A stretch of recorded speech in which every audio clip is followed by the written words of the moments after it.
वंदे मातरम। मैं विनोद कुमार शुक्ला, अड्डा पर आपका स्वागत है। कॉकरोच जनता पार्टी के मांग पर आज शिक्षा मंत्री धर्मेंद्र प्रधान ने त्यागपत्र दे दिया।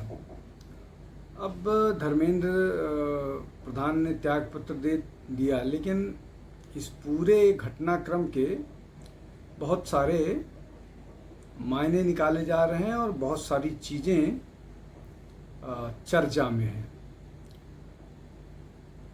सबसे महत्वपूर्ण बात यह है कि ये बताने समझाने की कोशिश की जा रही है कि मोदी सरकार की जो हनक थी या मोदी सरकार का जो ब्रांड इक्विटी था कि वो झुकती नहीं है, वो झुकी, छात्रों के सामने झुकी और धर्मेंद्र प्रधान को त्यागपत्र देना पड़ा। अब इस पूरे घटनाक्रम पर अगर आप नज़र डालें तो ये पहली बार ऐसा हुआ था कि प्रधानमंत्री लगातार छात्रों के साथ संवाद में थे। अब इसको आप अपने दृष्टि से चाहे घुटने के बल रेंगना कहें या संवेदनशीलता कहें कि सरकार जो है वो छात्रों के लिए संवेदनशील थी और वो लगातार प्रधानमंत्री से लेकर के सभी लोग दिखाने की, बताने की कोशिश कर रहे थे। केवल दिखाने की कोशिश नहीं कर रहे थे, बल्कि एक के बाद एक कदम भी उठा रहे थे, चाहे दोनों शिक्षा सचिवों का बदला जाना हो और जो जोशी हायर एजुकेशन सेक्रेटरी थे वो सरकार के फेवरेट अफसरों में से गिने जाते हैं। उसके बावजूद उनको हटाया गया। उसके अलावा 47 एनटीए के अधिकारियों को टर्मिनेट किया गया। नया कानून कैबिनेट ने पास किया। जो लोग इसमें लिप्त पाए जा रहे हैं उनके खिलाफ लगातार कार्रवाई हो रही है। तो केवल परसेप्शन की बात नहीं थी, एक्शन भी दिख रहा था। और दूसरी तरफ विपक्ष, सारे कांग्रेस, समाजवादी पार्टी, आम आदमी पार्टी, तृणमूल कांग्रेस, लेफ्ट, ये सारे लोग सरकार को इस मामले में कटघरे में खड़ा कर रहे थे, लगातार आक्रामक थे और ये कह रहे थे कि धर्मेंद्र प्रधान के त्यागपत्र से कुछ नहीं। राहुल गांधी ने तो धर्मेंद्र प्रधान के बाद अमित शाह का भी त्यागपत्र मांगना शुरू कर दिया था।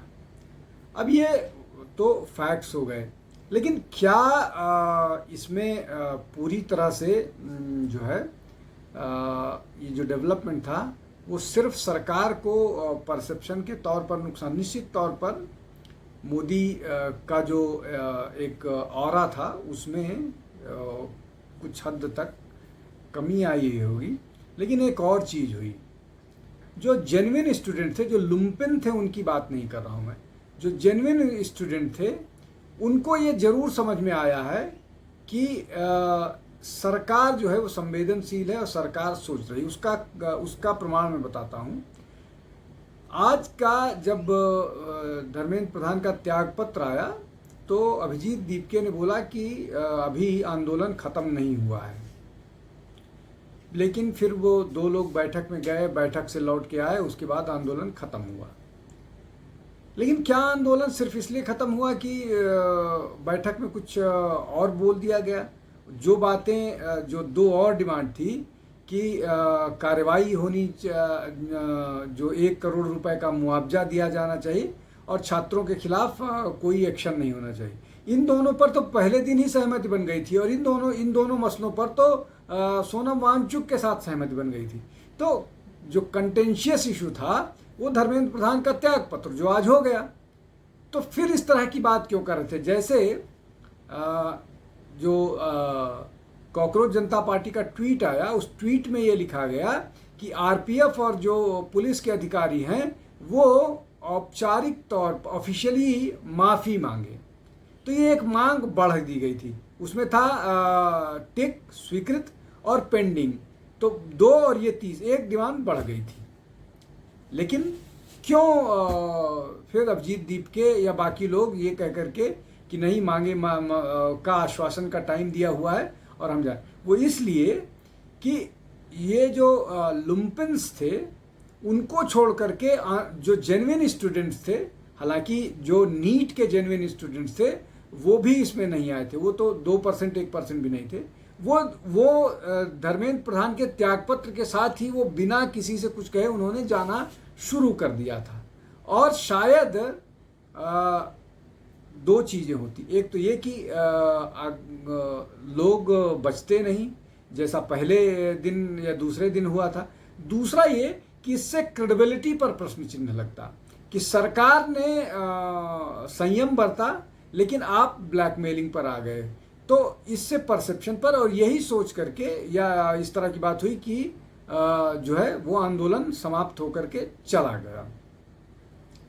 लेकिन अब अगर सरकार की बात करें तो सरकार ने ये कड़वा घूंट आप कह लीजिए, जो उनके डिट्रैक्टर्स हैं वो इसको कड़वा घूंट कहेंगे, जो उनके समर्थक हैं वो बोलेंगे स्ट्रैटेजिक डिसीजन था। ऐसा क्यों धर्मेंद्र प्रधान का त्यागपत्र ले लिया? जो मसला है वो ये कि धर्मेंद्र प्रधान के त्यागपत्र दे देने से जो पॉलिटिकल पार्टीज थी उनके पूरे आक्रामक जो उनकी जो स्ट्रेटजी है वो ही कुंद हो गई। धर्मेंद्र प्रधान के त्यागपत्र देने के बाद जितने राजनीतिक दल जो लगातार इसको अपना विषय बना रहे थे और ये बताने की कोशिश कर रहे थे कि वो छात्रों के शुभचिंतक हैं, वो उनकी जो हथियार थे वो धार जो है उसका कुंद हो गया। अब निश्चित तौर पर जो पॉलिटिकल पार्टीज़ हैं उनके लिए चुनाव भी महत्वपूर्ण होता है।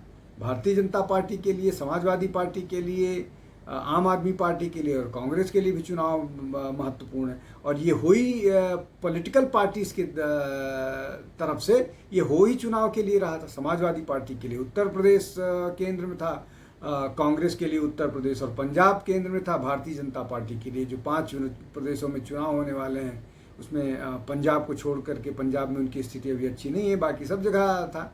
तो ये स्थिति है जहाँ पर चुनाव भी मसला था। तो ये जो चुनावी रणनीति थी, उस चुनावी रणनीति को तो इस डिसीजन ने फेल कर दिया।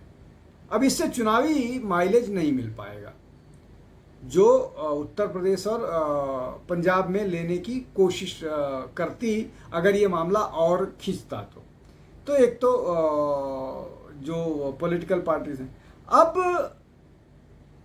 बाकी जो मामला है कि जो इनकी क्या स्ट्रेटजी होगी, कॉकरोच जनता पार्टी की क्या स्ट्रेटजी होगी।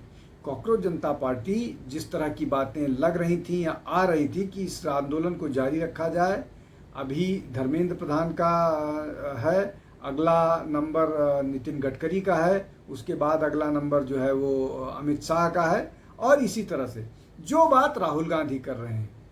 तो राहुल गांधी जो बात कर रहे हैं वो ये नहीं करना चाह रहे। एक और बात है इसमें, लगातार जो कॉकरोच जनता पार्टी है उसके जो नेता हैं वो टारगेट किए जा रहे हैं कि वो लोग सेलेक्टिवली भारतीय जनता पार्टी को निशाना बना रहे हैं, ना वो बंगारप्पा को टारगेट कर रहे हैं, ना वो पंजाब के जो शिक्षा मंत्री हैं दोनों ने वैसा ही गड़बड़ किया है, उसको निशाना बना रहे हैं। तो इस सेलेक्टिविटी पर भी बात हो रही है, इसकी भी बात होने लगी। तो ये जो है निश्चित तौर पर मुश्किल में डाल रहा है सीजेपी को। तो उनको लगा कि एक मांग हुई है, एक जीत हमारी हुई है, इस जीत के साथ इस पूरे आंदोलन को समाप्त करते हैं और इस पूरे मसले पर पटाक्षेप करते हैं, और इसीलिए सीजेपी यहाँ से निकल गया। अब ऐसा नहीं है कि सीजेपी यहाँ से जाने के बाद शांत बैठेगा, कोई न कोई विषय वो फिर उठाएंगे। और अभी तो ये भी होगा कि क्या वो राजनीतिक दल बनाएंगे, क्या करेंगे, इस सब पर भी चर्चा होगी। लेकिन क्या होगा क्या नहीं होगा वो आगे की बात है। लेकिन अभी जो स्ट्रेटजिकली हुआ, जो भारतीय जनता पार्टी की सरकार ने किया, प्रधानमंत्री नरेंद्र मोदी ने किया, जो लगातार संवाद में थे, सीजेपी ने जो किया, उसमें इन सब के बीच अगर धर्मेंद्र प्रधान की बात न करें तो वो भी ठीक नहीं होगा। धर्मेंद्र प्रधान का अपना तर्क है कि वो इस मामले को लेकर के 10 दिनों से चिंतित थे और उनका त्यागपत्र छात्रों के भविष्य से बड़ा नहीं हो सकता है। इस तरह का उन्होंने बात किया। अब ये उनको बोलना ही पड़ेगा, इसके अलावा और कुछ नहीं बोल सकते हैं। लेकिन जो बात या जो तर्क कर रहे हैं वो अपनी जगह, लेकिन कुल मिला करके क्या त्यागपत्र से जो छात्रों की मांग थी वो पूरी होगी, या जो मोदी सरकार कर रही है उससे मांग पूरी होगी? एक और बात, जिन लोगों ने दंगा किया था, जिन लोगों ने पुलिस वालों को मारा था, क्या उन पर कार्रवाई नहीं होगी?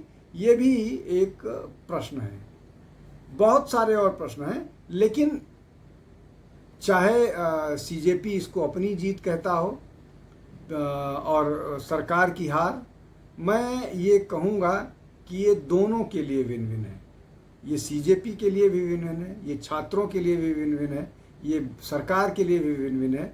ये एक ऐसा निर्णय है जिसने सबको वो किया है।